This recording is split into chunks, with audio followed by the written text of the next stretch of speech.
आपने बीजेपी से छीनी एमसीडी की सत्ता। 15 साल से काबिज बीजेपी को किया बेदखल, लेकिन खेल अभी बाकी है। दिल्ली में बनेगा बीजेपी का मेयर। आपके पार्षद बनाएंगे बीजेपी की सरकार। एमसीडी में फिर काबिज होगी बीजेपी। दिल्ली में एमसीडी के चुनाव भले खत्म हो गए हों, नतीजे आ गए हों, आम आदमी पार्टी ने बीजेपी को सत्ता से बेदखल कर दिया हो, लेकिन ना तो दिल्ली एमसीडी में खेल अभी खत्म हुआ है, ना ही सियासत थमी है।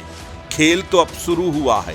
पार्षद भले ही आम आदमी पार्टी के क्यों ना ज्यादा आए हों, लेकिन एमसीडी की सत्ता पर बीजेपी ही बैठेगी। जी हां, आपने बिल्कुल सही सुना।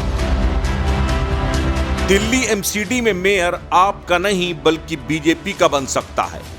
दिल्ली के डिप्टी सीएम मनीष सिसोदिया का एक ट्वीट इस बड़े उलटफेर की तरफ इशारा कर रहा है।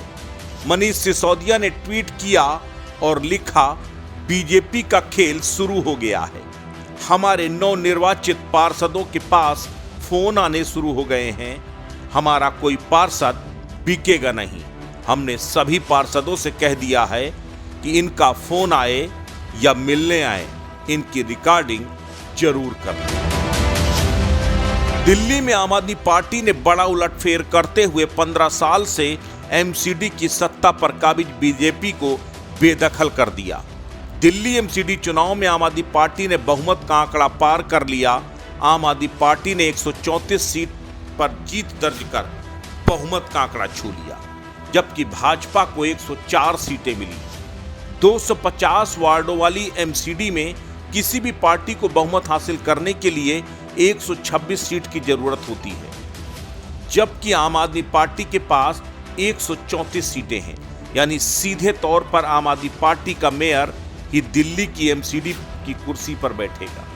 लेकिन दिल्ली बीजेपी के अध्यक्ष आदेश गुप्ता ने यह कहकर सनसनी मचा दी कि मेयर की कुर्सी पर कौन बैठेगा, यह कहना बेहद मुश्किल है। आगे कुछ भी संभव है। यानी इशारों में आदेश गुप्ता ने कह दिया कि मेयर भाजपा का भी बन सकता है। इतना ही नहीं, बीजेपी नेता तेजिंदर सिंह बग्गा ने भी ट्वीट करके कहा, मेयर तो बीजेपी का ही बनेगा।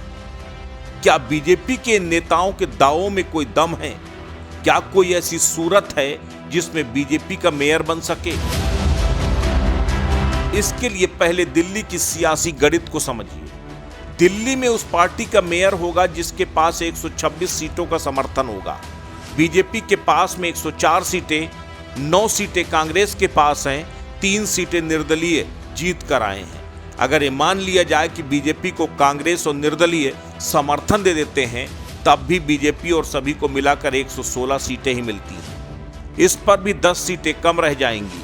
सीधी सी बात है कि बीजेपी को अपना मेयर बनाने के लिए 20 से 25 पार्षदों की और जरूरत पड़ेगी। इस दिशा में बीजेपी अब पार्टी से नाराज उन नेताओं को दोबारा अपने पाले में लाने की कोशिशों में जुटी है जो टिकट न मिलने से नाराज होकर आम आदमी पार्टी के साथ चले गए थे, या फिर उन पार्षदों को भी तोड़कर अपने पाले में ला सकती है जो आम आदमी पार्टी से जीत कर आए हैं, क्योंकि एमसीडी के संविधान के मुताबिक दल बदल कानून यहां लागू नहीं होता।